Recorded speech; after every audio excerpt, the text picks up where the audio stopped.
Hey everybody, Dylan Distraction here, coming to you live from Batlantic Studios. Thought I'd do a quick back the drawing board talk about comic book. Show you on my drawing table, Nuke Force on Kickstarter right now. Can we unlock that first stretch goal? Maybe we already have. I'm recording this a day ago, so hopefully we have. If not, please check out Nuke Force on Kickstarter. You could be the hero that unlocks that first stretch goal, which is Nuke Force issue 2. So issue 1, ready to go, has been unlocked. Is going to be going out to backers, but we could also unlock issue 2. That would be awesome. I'd really love to unlock issue 2. So I showed you previously. I don't know where my sketchbook is. Had sketchbook, drew these little sketches for what I'm going to have continue after Mutant Monkey, what do I call him? Meltdown Monkey pops out of the warhead. So then I scanned from the sketchbook, dropped him in to my template here in Procreate, print them back out on Bristol. Now I can go in and have some fun penciling. I could do some more blue pencil. I could throw in some Pacific Arc, 0.5 millimeters. I could draw this U-Brands, 0.7 millimeters. I like the feel of this one quite a bit. And then these great erasers, these Pentel Tri-Erase, which I like quite a bit. So I'm going to go through and start doing some of that. So how do I do that? Oh, and so this is the first page. Man, I should probably name them. I'll just count 1, and these are all going to be available as rewards. This is 2, I think. Yeah, this is 2, and then this is 3. These are all going to be available as original art rewards. You'll get the drawing on the 11 by 17 Bristol, and you'll get the printout in full color. So grab an original art reward level right now, and you would be able to get one of these, or a couple of these. If you want a few of them, just let me know. You can increase your reward or back without... another thing you can do is you can pledge without a reward, and then just be like, hey, original art, send me like a bunch of them. Or grab the... you could get the reward level that's the Distraction Comics. Ooh, that'd be a good idea. So Distraction Comics is what I would have wanted to have, and what I've actually taken advantage of. I was able to do a variant cover for Tyler Kirkham's Final Boss, right? And so being able to do a variant cover for Tyler Kirkham's Final Boss, you get comp copies of Final Boss, which is awesome, thrilled, and you get to work with Tyler, which was great. That was awesome. A buddy of mine, great artist, obviously an incredible artist. So that was really cool to be able to you know, connect with him and talk with him about art and comics. So that was really fun. So that's what I want to have with Distraction Comics. It's someone's opportunity to write a Nuke Force story, 4 pages, 8 pages, and I'll draw it for them, and they get comp copies. So I had some people ask, like, what do you get in this? And it's like, well, you get whatever works for you. If you want to draw a story I write about Nuke Force, great. If you want to write a story I draw, great.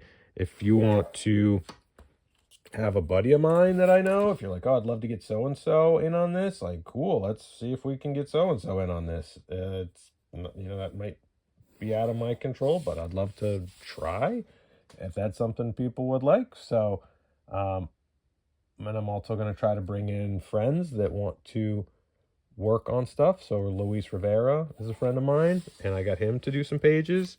So I think it's going to be really fun. I've had people do fan art before, which is great. I've done fan art of other people's characters. I love fan art. I think that's awesome. But the actual opportunity to have stuff printed and published by Distraction Comics, that's not something I've really ever offered before. So I thought that would be really fun.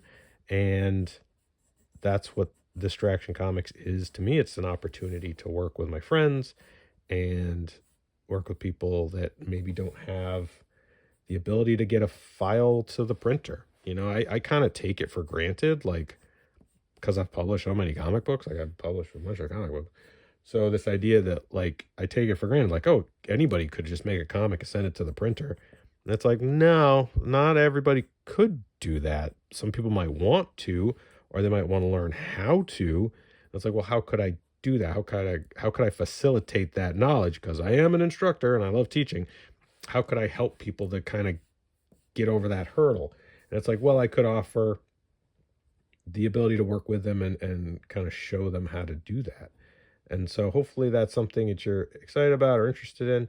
So yeah, grab the Distraction Comics Anthology Reward level, and that's what the thinking was behind that. If that's not something you're interested in, if you just want to be a reader and you just want to read the books I produce, and and making comics is not something that you're motivated to do, totally awesome. Just grab the reward level for the books, the comics, and you'll just get the comics sent to you. That's great. I'm definitely the kind of person that wants to make stuff. So I would probably be drawn towards doing the anthology pages. Um, so that's the thinking behind that. If no one wants, that's fine. If nobody does it, I'm still going to do some sort of an anthology anyway. Um, so if that's not something you're interested in, you might see this anthology that I produce in the future and go, oh man, I really missed out. I would have loved to have been a part of that. It's a limited number of spaces. I'm not opening it up again. It'll just be for this campaign. So if you're like, oh, I should have done it, sorry, this is your chance right now while this campaign is running. So I think it's something that if you are an aspiring creator and you have a story to tell for Nuke Force that you think could be really fun, yeah, let's do it. Let's do it. I'll draw it for you, and you'll get comp copies. I think it's a fun sort of way to collaborate and make something fun and cool. But we'll see. We'll see if people take advantage of it. I don't know. I don't know. And that anthology would probably take a year to produce. That's what I'm giving myself for a time frame, just to pull together all the pieces. You can see these are pages for it, so it's not like it might be months. You know me. I tend to work rapidly. I don't like things to be delayed too long. So if it's up to me, it'll get done quicker. But I am working with some other people, and I can't control what their schedule looks like. So if things do get delayed, it would probably because other people are working at a different pace or have different responsibilities that they might not be able to work as quickly. And if you're like, oh boy, I'm wanting to draw. I'd love to be a part of this Nuke Force anthology, but I want to draw pages. I would love to have Professor Andrews come up with a story or a sequence that I could draw. Great, but it might take you a little while to draw that. So I'm not going to say like, oh yeah, no, it'll take 4 months to get everything done. If you take longer to draw than that, then that's fine. That's why I worked in that sort of buffer for the schedule. And I want it to be fun. I don't want it to be stressful for anybody. Making comics should be fun. So that's the other thinking behind it. All right. So hopefully that makes sense and you're excited about it. Jump in. Limited number of spots available. All right, so here we have Major Greg getting knocked out by Meltdown Monkey, I think is what I call him. And he's getting punched. So just having that rough underneath, it doesn't look like much, right?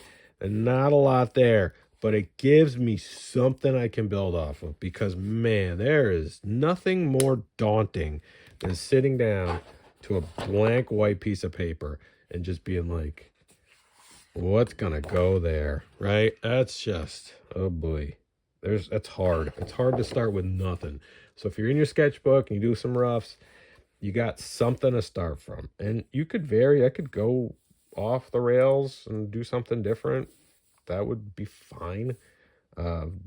Not worried about it. I'm in complete control here. There's nobody dictating what I draw or what sequence I draw things in. So being able to change it up, remove things, or adjust things is completely within my purview. But having something to go from is useful. So hopefully that is another thing that people take away from this. Be like, it's not that I'm stuck with this very rough layout, but it's something to start from. And it gives you just a start. It's hard to start. It's easy to keep going, right? Like, it's easy to keep going. It's hard to start. And that's another reason why I do these in 4-page chunks. 1 page doesn't do me any good. If I print out one and I sit it here on my drawing table, it doesn't do me any good. A comic book is divisible by 4. You have to have 4 pages. So the comic book has to be divisible by 4. So drawing 1 page is useless. You can't print a 1-page comic. It doesn't work. You can print a 4-page comic. It's not going to be a very long comic. It'd be essentially 1 piece of paper folded in half, but that would give you 1, 2, 3, 4 pages. That's a 4-page comic. You double that, you got an 8-page comic. Double that, you got a 16-page comic. Like, you can do it if you start with 4. That would be another thing I would tell aspiring creators. Don't think of your story in 1-page increments. Think of it in 4-page chunks. So I can put "to be continued" at the bottom of page 4. Great. Someone else jumps on at page 5. Do 6, 7, 8. Right? Boom. I can jump back in. Do, right, 9, 10, 11, 12. That works.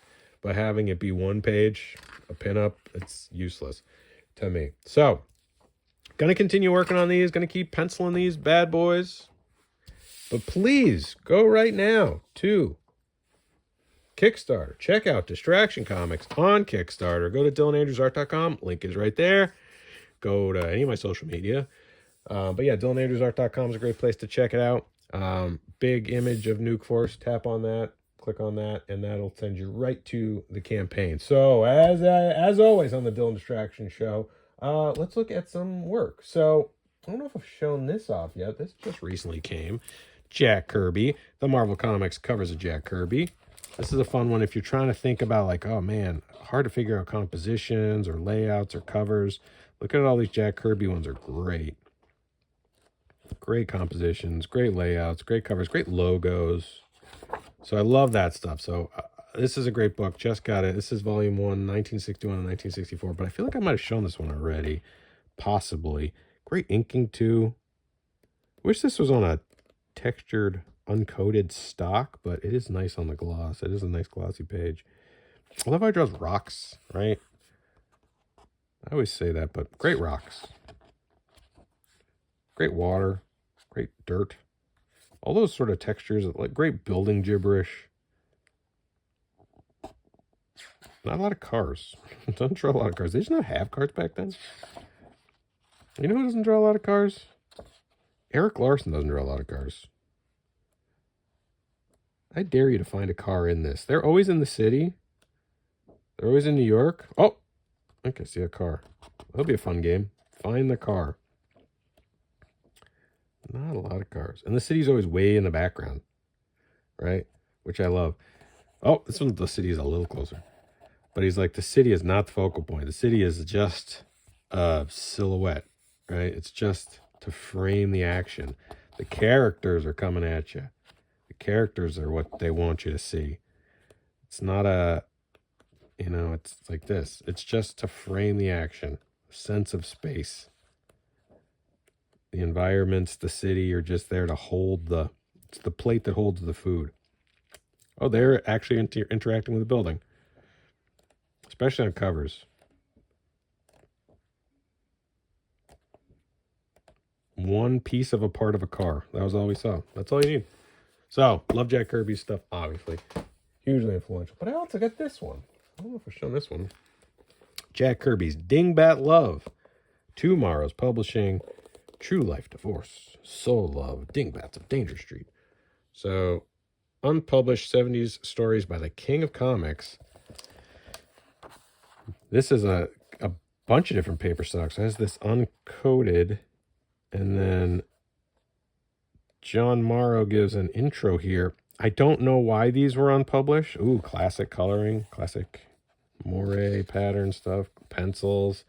Don't know why these were unpublished, but really fascinating sort of kind of romance comics. Obviously, Kirby and Simon and the romance comic genre, really important at the time. So just, what is this? My sister Charlotte. This is bonkers. Half inked. That's so cool. Half inked pages scanned from the original pencils. So if you're trying to get inspired to pencil stuff, I look at stuff like this, where I'm like, how can you make something as boring as two people having a conversation, as dynamic as how Kirby would do it? The other woman. Don't read this story. Divorce situations. Ah, the drama. The soap opera. A lot of people talking and fighting in this comic. Not a action-packed superhero genre. So original scans of the pencils, or photocopies, and then inked pages. Soul love. Right? And then a glossy paper stock. So really a fascinating time capsule of Kirby's work in the 70s. And 70s Kirby's awesome. Wild colors. Like neons. Ooh, menthols. Gross. Special announcements. You're going to cut out the poster insert ad. So a really fun... I'm less interested in the stuff that's been digitally colored and adjusted. I prefer, obviously, the original, you know. He's using some blue underdrawing. The original scan stuff. This is the stuff I really like. It looks like all the faces were redrawn. Definitely adjusted. Drastically? Possibly. Really fun stuff. And Dingbats, A Danger Street. Uncoated paper. Stuff looks more like Newsboy Legion kind of stuff, I guess. Also, stories that aren't terribly interesting to me, but I do love seeing unpublished Kirby stuff. It's just such a weird... There we go, some original... Ooh, foldouts. Man, this is a well-published thing. So you got the original pencils and then inks and colors. So cool. Really nice, really weird, cool inks on this stuff. Beautiful looking book, great edition, and some stuff about Jack. And they printed on the end page, which is kind of cool too. So this is an odd book that I saw, and I'm like, yeah, I'm gonna have that. Gotta add that to the collection. So a little bit of Jack Kirby stuff there. Hopefully you enjoyed that. We'll look at one more real quick here. This is a fun one. Marvel 80 Years. This was Yo Books and IDW. Marvel Masterwork Pinups. If you're looking for some really nice looking reproductions of a bunch of stuff, there's Kirby in here. All the pinups from the backs of the books. But yeah, the original scans and the color versions, but they have really nice muted colors. Some Ditko stuff. I'm not a huge Ditko fan, but obviously, you know, very influential.